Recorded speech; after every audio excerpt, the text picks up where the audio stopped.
Often there's this misconception that it's just a head covering, and it's just another type of hat. And people don't understand that this is tied one lard at a time. It represents my honor. It represents my responsibility to my guru, but also to the collective society.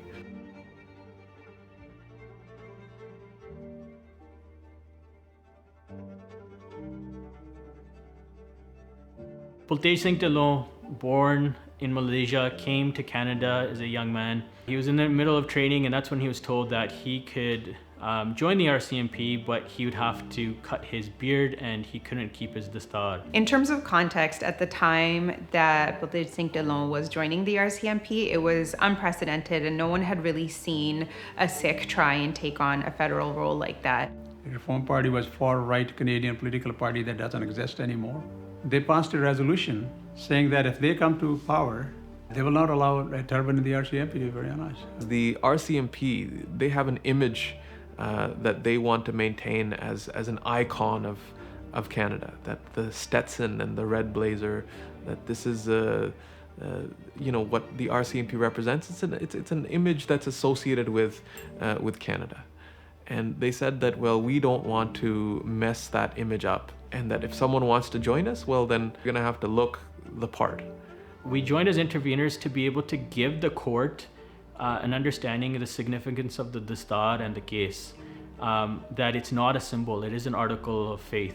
His case is important to understanding the level of response or backlash that you receive when we've often sought an accommodation. There were some former officers that found this very offensive. Grant is the name of one of them, and that's the case name as well. And he, with some of his colleagues, decided to challenge this accommodation. It resulted in one of the largest petitions before the Canadian Parliament to not change the uniform, and some of the most virulent attacks or threats that not only Baltej Singh received, but probably Sikhs everywhere may have some experience with at the time in Canada. These insulting cartoons of Sikhs were spread across Canada, like little lapel pins, calendars. It was an all-out assault on the Sikh image. And this was used to fund this case. I believe this was the first case we ever acted as an intervener, in fact. And we presented the Sikh perspective on it. Gyan Singh Sandhu, who was the founding president of our organization, he testified in the case. We were saying, forget about your authority.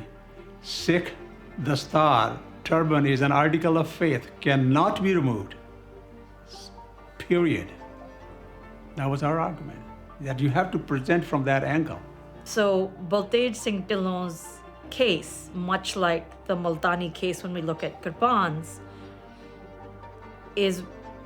was one of those foundational cases that established that line, one, that we weren't willing to have to choose between our Dastaars and the professions we seek, but also perhaps where we give and take on this issue. And the significance of it is that ripple effect that we now, most of us probably don't have to think twice before we wear a Dastaar and go to work.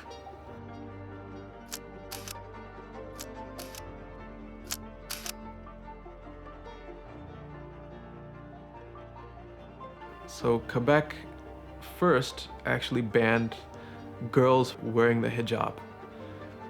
And WSO wrote to the Quebec Soccer Federation saying this is unacceptable, because we always know, like, some people in our community think that we are bringing problems on ourselves when we enter these situations, because it's not affecting us, they say, but it will affect us.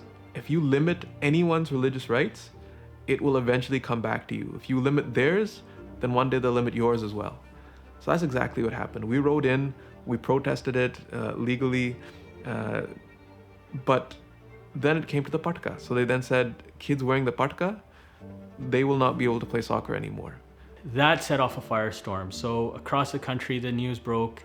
And you had people right across the country, from politicians to, you know, the general Joe, giving their opinion.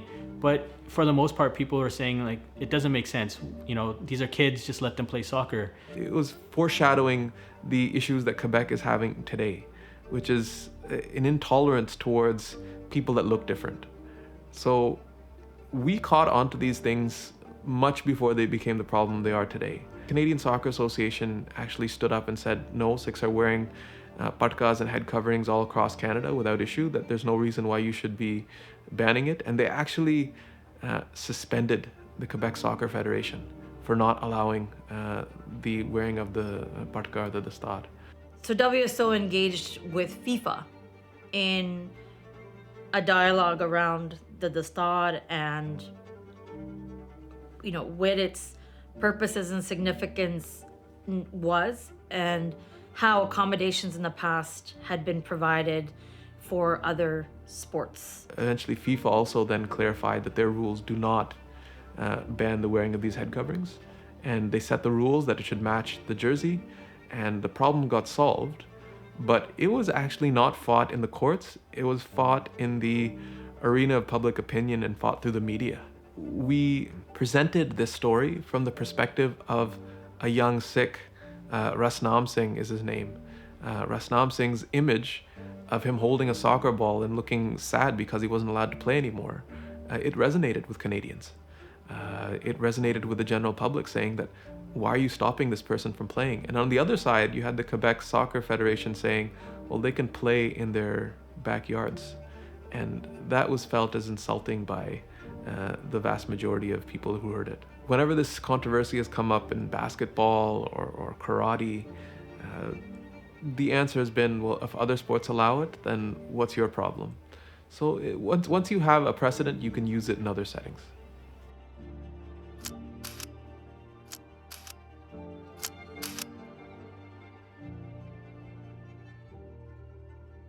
In 2016, an individual, Jagkaran Singh, Was attending a karate youth World Cup in Croatia and had participated in karate in Canada for some time, and was surprised to find out in Croatia that he wouldn't be allowed to compete because of his patka.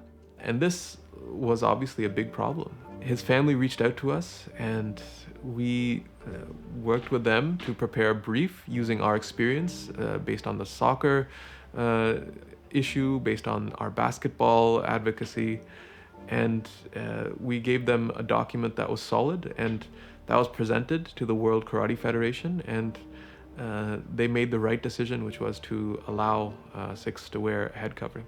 This is another major victory and really does add to that quality of life that we enjoy today. Today, because of the WSO, our children can participate in karate, in soccer, because of the advocacy efforts.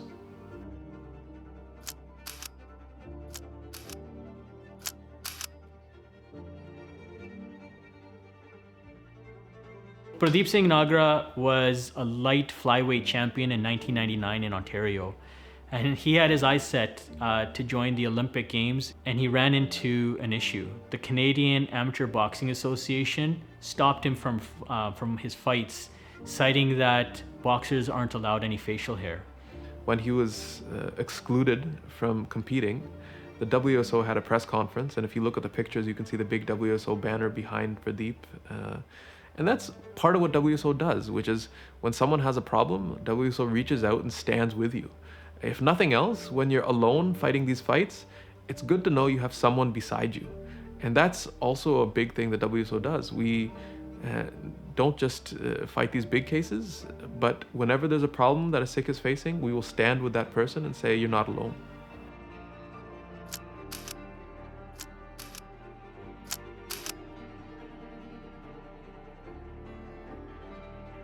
Raised and born into a non-Sikh family, grows to become aware of Sikhi, takes on a new name as Harkiran Kaur, and at the same time has this parallel dream of being, and is a part of the Royal Canadian Navy. When she told her commanding officers that I want to wear my Dastaar, I want to wear this turban, they told her you can wear a turban when you grow a pair of balls. She was quite offended by that, rightly so, and she contacted us.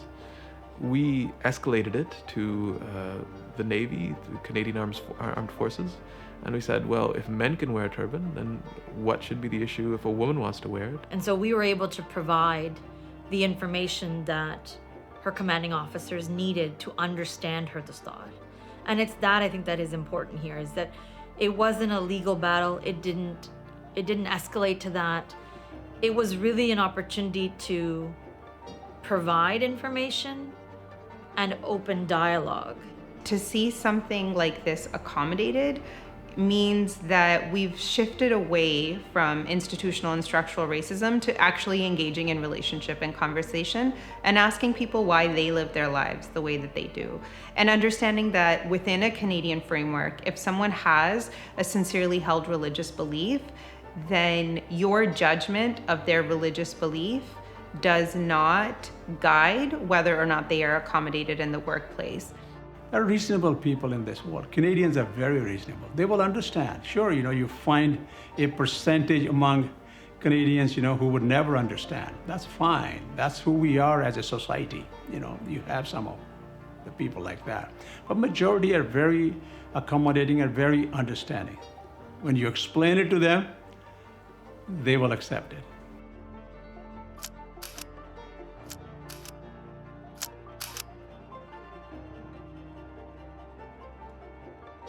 This was an issue that affected all Sikhs wearing Dastaars. This was a rule change that they brought, that anyone wearing a Dastaar would have to pat down their Dastaar and then have their fingers tested for explosives every single time. So the World Sikh Organization reached out to the government, to Transport Canada, to understand this policy, give our direction and the grievances that Sikhs right across Canada were having. My question was, why? And they said, well, something could be concealed in the turban. And when I was in dialogue with the government, I said, I've heard of an underwear bomber. Are you testing every single person's underwear for explosives? And the answer, of course, was no. So why would you want to test the Dastaar every single time? I mean, it contributes to a negative stereotype towards the Dastaar being associated with terror and explosives and all that. But it's deeply stigmatizing. And it's embarrassing that every single time these guys have to be tested. So not everything is solved through quiet advocacy. You have to know when to use the media, because sometimes shame plays an important role in pushing governments to take action. So when this became a CBC news story, within 24 hours, the rule was overturned. This is a great example of how policies get created in a room without an understanding of the general impact, especially for racialized minorities.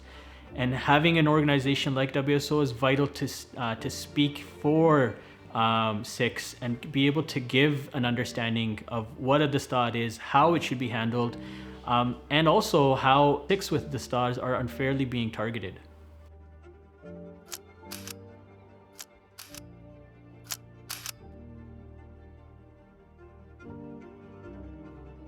Truck drivers are a big part of our community. Wearing the Dastaar at locations sometimes is a challenge. People are told that we have hard hat rules and you can't wear your Dastaar here. So here you had a port, they had a blanket hard hat policy that if you came onto the site, you had to wear a hard hat. Now these truck drivers, they're in their truck cabs, not even getting out, and they're getting flack for, you have to wear a hard hat or you can't be here. So he's forced to sit in his truck cabin, and while he's sitting there, he takes his camera and he just takes pictures of people walking around. The lady that told him that he cannot exit his cabin without a hard hat, she comes outside and takes a smoke break right beside his truck, and he takes pictures of her. He takes pictures of people riding bikes inside the truck yard without a hard hat. So when they came back and said, well, this is our rule, that everyone has to wear a hard hat, we had pictures saying that clearly you're not enforcing this rule, and the lady that tried to say this is our rule, she's not following the rule herself. We were able to come up with a compromise and an accommodation where once they left the scale, after entering the port, they would not be allowed to leave their truck cab and would have their containers and their materials loaded by marine personnel on the port themselves, and then they would, once they came back to the scale, having had their load put on, would then be able to exit simply to sign out. That actually should be a precedent for other ports across Canada, that if Hamilton can do it, then you can do it as well.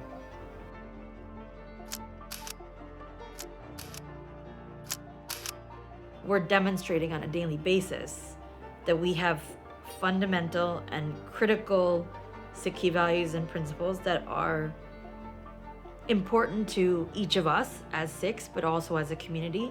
But where we seek accommodation is not somehow that we're trying to fit ourselves into a more acceptable version so that it's digestible by Canadians. The WSO does work that no other Sikh organization or body is doing. So when you're giving your Daswand, you want to make an impact for the community. If you want to give your Daswand to the Gurdwara, that's great. I support that. But also understand the value of advocacy. Third body advocacy organizations like WSO that are going to Ottawa to tell the Sikh story, that are going into the work sites to explain the significance of the Kagas. There's work happening here that is not being done by anyone else.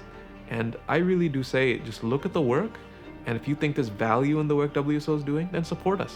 And if you don't see the value, then that's not an issue. Don't worry, go support someone else. But if you look at the work, I really do think there's something to support here.